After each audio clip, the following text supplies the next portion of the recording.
Hi everybody. Well, today I'm going to bring in my geeky side. I'm going to go ahead and build an electronic kit, something that I started out with when I was like 12 years old. It'll be a soldering project, so it's sort of a follow-on to the how to solder video that I put up recently.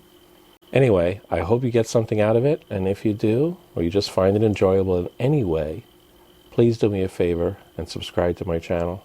I've got everything set up. I'll start with the actual soldering equipment. I have my soldering iron. I have it set for 375 degrees, plus or minus a little bit. I've put a tip on it that I believe will be the right size for the type of work that I'm doing here. Not the smallest, but the next to smallest. Got my flux ready to go. Got my solder. This is the lead-free solder. So here's the actual kit that I bought. It's a signal generator, do-it-yourself kit. What's in the kit is a few things. We have an instruction sheet. It basically shows the layout of the PC board. It shows all the parts. It gives you some basic instructions on how to put it together, and it gives you what's called a schematic diagram. So that schematic diagram will help you if you have to troubleshoot any problems with it, and you know something about electronics. To open up these parts. In this bag here, looks like the single integrated circuit and its socket. We're not going to actually have to solder the IC into the board itself. We solder the socket in, and then we can just plug that IC into the socket, which is good, but it also causes over time some connection difficulties. Sockets tend to get a little bit loose after a while with aging and temperature changes. Then we have the actual inside parts to it. There's not that many. There are some resistors. Looks like a fourth resistor here. 3 knobs for the 3 controllers. The actual rheostats for the controller. We have these green things are actually jumpers. There's certain options on the board that you can jumper it for different options. So they give you 2 jumpers to set the 2 different areas. It looks like these will be accessible from outside the plastic case as well. They give you a power connector. So this thing is going to use a standard, looks like a 9-volt DC power connector, which I have plenty of those, but I'm going to use my design box that I had created to provide power to this when I need to use it. It's got a jumper header. It's got actually 2 of them. This one looks like it has like 5 choices to it. So this is where the jumpers would go for different options. And one only has 2 options to it. And then it has some electrolytic capacitors and some regular mica capacitors to it. So there's not a lot of parts. The socket also will be soldered to the board, so we don't have a lot of things to do here. Let me open this up. I'll check the parts in a moment. This has 2 things in it, looks like. It has the actual plastic case, and I'll show you that later once I've got it working. It's actually etched with some of the options to it that you have to put jumpers for. They're underneath the little protective coating here that I'll peel off later. Looks like the bottom and the sides to it. So it's got 4 sides, the bottom and the top. And this is the actual PCB board that we'll be soldering. And in here they have the layout for all of the various parts that you need to put. They actually get identified on the PCB board, which is a nice feature. Okay, I've now checked out that I have all of the parts. And what I do, especially for small parts like this, I learned this when I was a kid, I put them on a card and I label everything. Each part, I put both the value and the component label, because the PCB board is going by the component label in terms of which ones you want to put where. Do it for the resistors, the electrolytic capacitors, the regular capacitors, and the adjustable resistors or rheostats. So at this point, I know I have everything I need to start putting it in. I also checked off every single component on the original instruction sheet so that I made sure I had a complete set. So it looks like all the parts are here, and now I can start assembling it. Oh, one additional thing is that the values are hard to read on some of these components, especially the resistors. I know color code, but still, I went and got my digital voltmeter in order to measure out the various components and make sure that I had the right values for them. If I pick one of the resistors, this one I've labeled as 330 ohms. So if I put probes on that, we should see what it shows up on the screen. 320 some odd ohms, point something, which is well within the acceptable range for that. So I did that for all the resistors. This also measures capacitors, but they were clearly marked, so I didn't have to do that in terms of their picofarad values. So when you see these numbers here, where they show 105, 473, 101, those are in picofarads, or 10 to the minus 9, I believe. Okay, so I have the PCB board inside of my PCB holder. I'm going to start out by putting resistors in. Now, resistors go in first because they're the lowest thing on the PCB board. I'm going to bend the leads. The first one I'm going to put in is R1, which is a 1000 ohm resistor. So R1 goes in right here, into little holes, and then on the other side we hold this, we can flip it over, and we bend the leads out just slightly just to hold it in place. I'm going to do two at once. So now what I'm next going to do is the R4. It's a 330 ohm. And while holding that down against the board, I can flip it over and bend the leads out slightly. Now I'm going to go ahead and solder these. So I have the soldering iron ready. It's all heated up, ready to go. Clean the tip, dip it in the flux, get the solder ready, and I'm going to solder these 4 connections. That's 1. I'm trying to make sure I don't do a short. That's 2.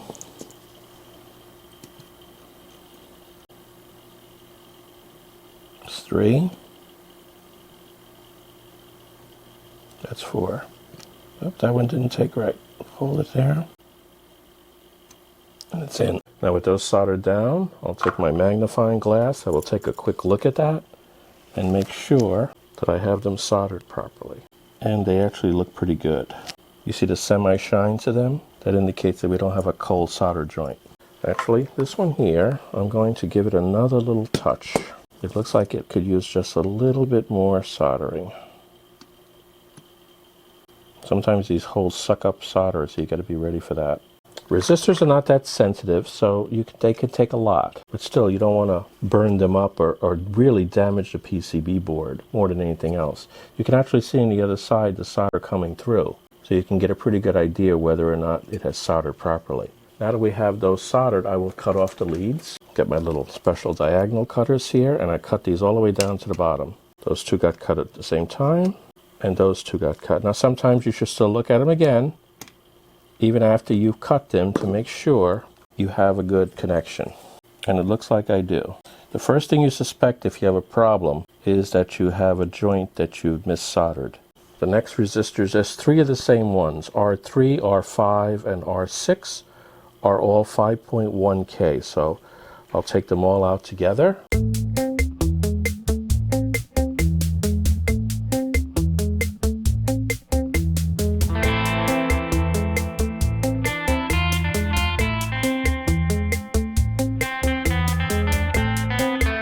The next lower components to the board are the small non-electrolytic, the standard mica capacitors. So I'm going to go by capacitor number. Let's find this one here. What's the closest one I want? It looks like we have a whole series of them here.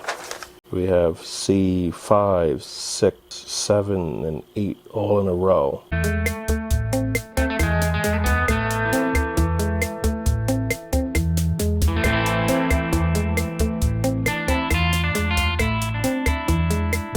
That'll be an easy one to troubleshoot because it looks like that is where you select probably the different frequency ranges. So if the thing were to, when I turn it on, if it didn't select the proper frequencies when I put the jumper on, then I would know that I put a resistor in the wrong place.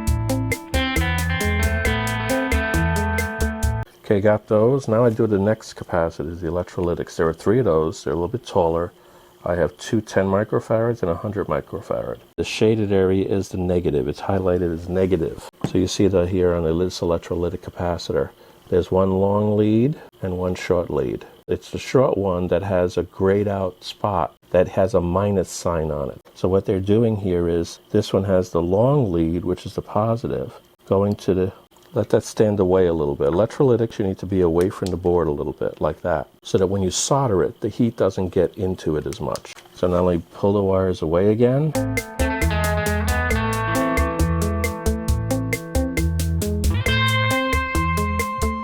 So the next thing I'm going to put on is the actual socket for the IC. and also the 2 header strips. Now they did fool me a little bit in terms of the parts, because they indicated this as 2 single headers, when in reality they gave me one that is 4 pins, not two pins. For the headers, you want to put the short end of it into the PC board and leave the longer end out, because there's going to be these jumpers that go into those, and you want to have some room for them to go. So we put this in here, shorter end into here.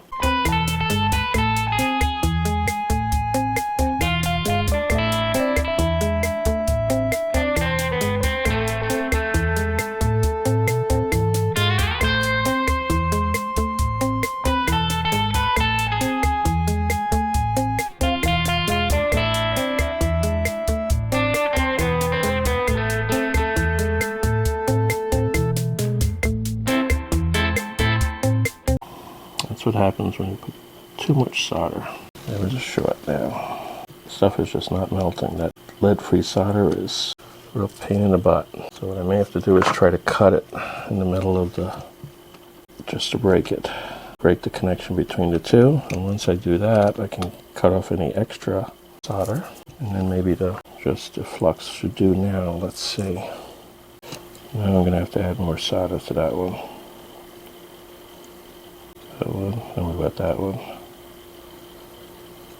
So that's the type of thing you got to watch out for. That could have easily have slipped by if you're not careful double checking and triple checking it. There was a short between those 2 lands because they're so close together, and I threw a little too much solder on there. Getting close. Get all the headers in. The next larger thing looks like power connector. Is there any orientation to this I have to worry about? Yeah, there is. I have to make sure that those are going on the outside where the wires go in. So I have to make sure I orient it so that that side is out, because the wires are going to come from the outside.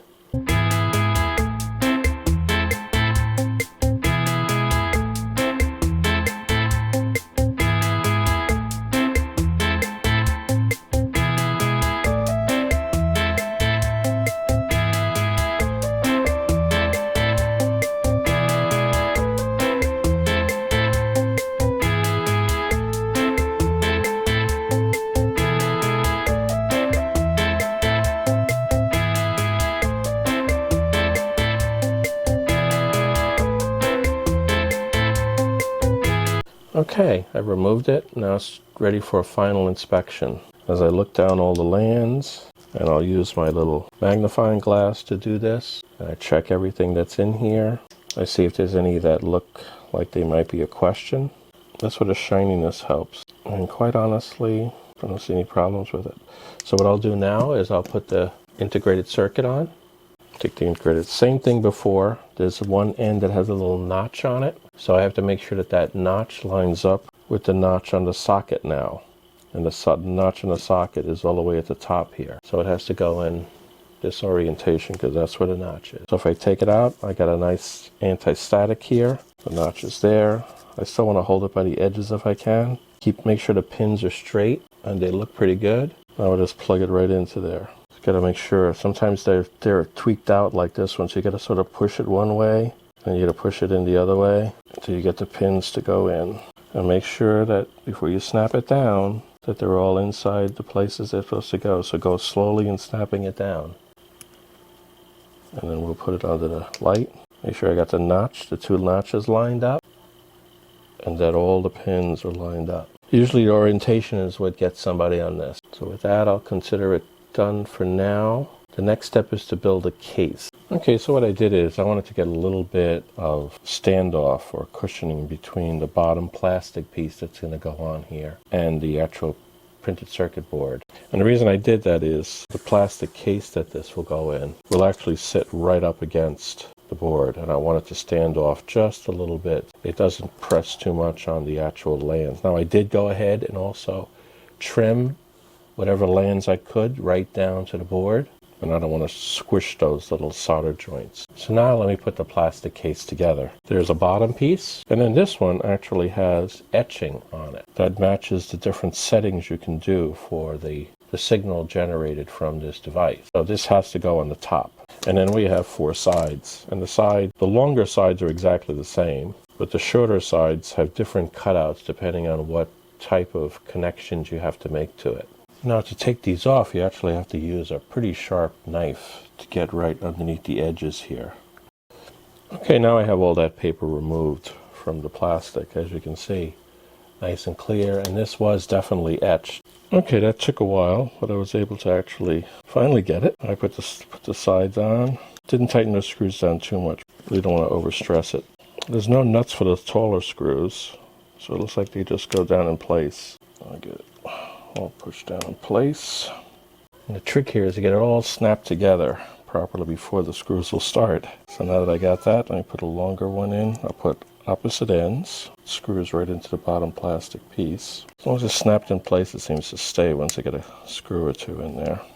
And there we go, finished job. And now I can reach the configuration jumpers. Just to let you know, this did throw me for a while, this one. The top one is a no connection. So where it says here to go to triangle, we're putting it there, it's not connected to anything. This bottom one is the only one that does anything, and if it's in, it'll turn it into sine. That's the way I'm reading the schematic. Oh, I forgot to do something here. I forgot to put the knobs on. Gonna push them down in place. Let's test it. Okay, this may look familiar. This is my design box that I made. Here's the little frequency generator that I've created in this video. But right next to it is another experiment that I did before I had a YouTube channel. Similar vein, plastic case on it. Much more sophisticated though. This is a small oscilloscope. I want to see the signals that is coming out of this on this. So let me plug it in first and turn it on, the oscilloscope. It actually has an ARM processor running on it. So it's booting up actually right now, running an embedded version of Linux. And right now it's not connected to anything, so it's picking up random signals. Let me go ahead and put power, put a 9-volt power connector to connect the other one to my 9-volt, which is up on my experimenter box. I'm going to lower the frequency on this. Right now it's set for very high frequency. I'm going to lower it down 1 notch. Let me power this on now. I got to turn to 9 volts in my experimenter box. A little bit noisy, I apologize for that. Oh, and we have something now. I got it connected up to the oscilloscope. Very high amplitude. I can turn the sensitivity down on this or the amplitude on this. Let me try both. Turn the sensitivity down on this. Look at that. Let me do this is the fine adjustment. This is the coarse adjustment on the frequency. And then this is the fine adjustment.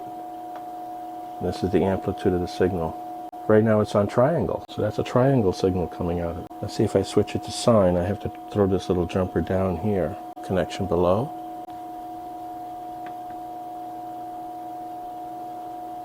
It looks like it might have done it. Looks like we now have a sine wave. Wow, so it seems to work. If I change the frequency over here to a faster frequency, what do I get? Wow, look at that. High frequency, I would have to adjust the scope to catch that more accurately. But the thing works. I think we've accomplished what I wanted to accomplish. I'll be using this in future experiments. That completes this video on building a function generator kit. I hope you got something out of it. I will be using this function generator in the future on future videos, so you'll see it again. If you got something out of this video, or you just had any enjoyment at all out of it, or just found it funny in any way, whatever, do me a favor please and subscribe to my channel. Just click on the little head here and follow along. It would really help this channel grow. Thank you.